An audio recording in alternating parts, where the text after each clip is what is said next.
मित्रों नमस्कार, जय श्री राम। श्री रामचंद्राय नमः, श्री हनुमते नमः। शुरू करते हैं आज का प्रसंग। सठ सेवक की प्रीति रुचि रखी है राम कृपाल। उपल किए जल जान जहीं सचिव सुमति कपिभालु। आहु कहावत सब कहता राम सहत उपहास। साहिब सीतानाथ सो सेवक तुलसीदास।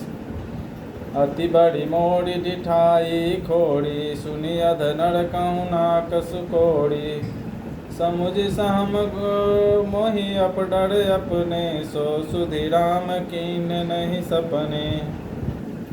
सुनी अब लोक सुचित चख चाही भगति मोड़ी मति स्वामी सराही। कहत न साई हो यही की रिधत राम जानि जन की जी की। रहतिन प्रभु चित चूक किए की करत सुरति से बारहिए की। जही अध मद व्याध जिमि वाली फिर सुकंठ सोई कीनी कुचाली। सोई करतूति विभीषण कीड़ी सपनु सो न राम ही हेड़ी। ते भरतहि भेटत सत माने राजसभा रघुवीर बखानी। प्रभु तरु तर कपिडार पड़ा ते किए आपु समान। तुलसी कहूँ न राम से साहिब सील निधान। राम निकाई रावड़ी है सब ही को नीक। जो यह साची है सदा पौनी को तुलसी। यही विधि निज गुण दोष कही सबहि बहुरि सिरुनाई। बड़नौ रघुबर बिशद जसु सुनि कलि कलुष नसाई। जाग बलिक जो कथा सुहाई भरद्वाज मुनि बड़हि सुनाई। कहियहु सोई संवाद बखानी सुनहु सकल सज्जन सुखमानी। शंभु कीन यह चरित सुहावा बहुरी कृपा करे उमहि सुनावा। सोई शिव काग भुसुंडी दिन्हा राम भगत अधिकारी चिन्हा। ते सन जाग बलिक पुनि पावा तिनि पुनि भरद्वाज प्रीति गावा। ते श्रोता बकता समलीला समदर्शी जानहि हरि लीला। तथापि कृपाल श्री रामचंद्र जी मुझ दुष्ट सेवक की प्रीति और रुचि को अवश्य रखेंगे, जिन्होंने पत्थरों को जहाज और बंदर भालुओं को बुद्धिमान मंत्री बना लिया। सब लोग मुझे श्री राम जी का सेवक कहते हैं और मैं भी बिना लज्जा संकोच के कहलाता हूँ। कहने वालों का विरोध नहीं करता। कृपालु श्री राम जी इस निंदा को सहते हैं कि श्री सीतानाथ जी जैसे स्वामी का तुलसीदास जैसा सेवक है। ये मेरी बहुत बड़ी ढिठाई और दोष है। मेरे पाप को सुनकर नरक ने भी नाक सिकोड़ ली है, अर्थात नरक में भी मेरे लिए ठौर नहीं है। ये समझकर मुझे अपने ही कल्पित डर से डर हो रहा है, किंतु भगवान श्री रामचंद्र जी ने तो स्वप्न में भी इस पर मेरी इस ढिठाई और दोष पर ध्यान नहीं दिया। मेरे प्रभु श्री रामचंद्र जी ने तो इस बात को सुनकर, देखकर और अपने सुचित रूपी चक्षु से निरीक्षण कर मेरी भक्ति और बुद्धि की उल्टे सराहना की। क्योंकि कहने में चाहे बिगड़ जाए, अर्थात मैं चाहे अपने को भगवान का सेवक कहलाता रहूं, परंतु हृदय में अच्छापन होना चाहिए। हृदय में तो अपने को उनका सेवक बनने योग्य नहीं मानकर पापी और दीनहीन ही मानता हूँ। ये अच्छापन है।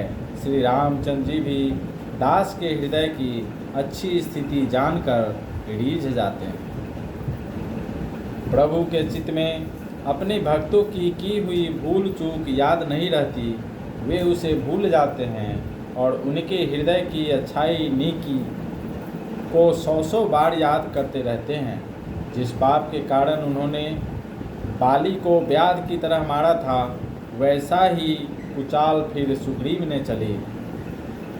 वही करनी विभीषण की थी, परंतु श्री रामचंद्र जी ने स्वप्न में भी उनका मन में विचार नहीं किया। उल्टे भरत जी से मिलने के समय श्री रघुनाथ जी ने उनका सम्मान किया और राजसभा में भी उनके गुणों का बखान किया।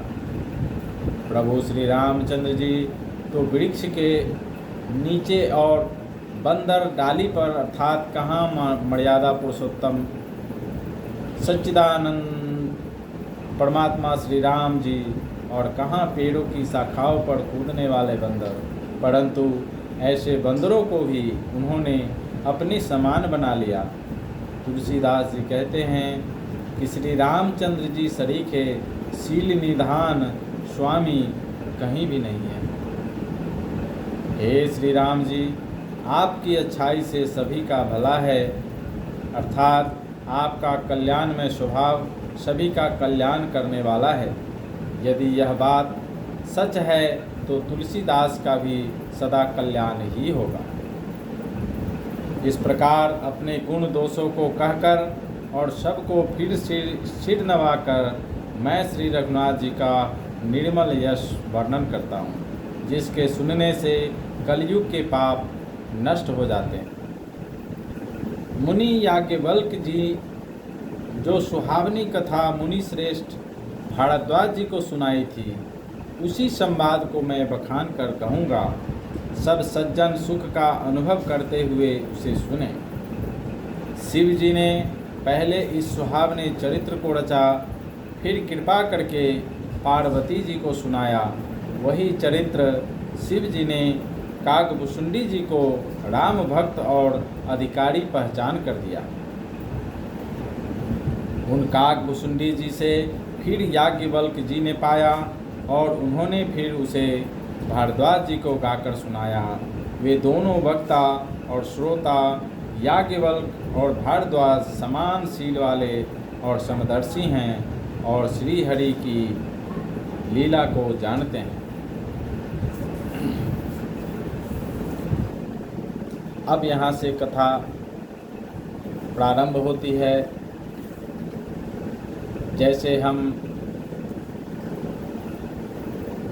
पीढ़ी दर पीढ़ी अपने पूर्वजों की कीर्ति को, किए हुए कर्मों को आगे की ओर अग्रसारित करते रहते हैं, ये वही चीज़ है जो याज्ञवल्क्य जी, काकभुसुंडी जी, भारद्वाज जी, शिव जी इस तरीके से पीढ़ी दर पीढ़ी आते आते ये महाकाव्य श्री गोस्वामी तुलसीदास जी ने इनको आगे बढ़ाया। और अब हम सभी की भी जिम्मेवारी है कि हम सभी अपने श्री राघव जी के इस रामचरितमानस का जो चरित्र चित्रण है हमारे श्री राघव जी का, इस चरित्र चित्रण का बखान हम आने वाली पीढ़ी को सुनाएं, क्योंकि ये जितना हजारों साल पहले प्रासंगिक था आज भी उतना ही प्रासंगिक है और आने वाले जो हमारी पीढ़ी होगी उनके लिए भी ये उतना ही प्रासंगिक होगा। इसलिए हमारा आप सभी से अनुरोध है कि हम अपने बच्चों को भी ये श्री रामचरितमानस कथा ज़रूर सुनाएं। जय श्री राम।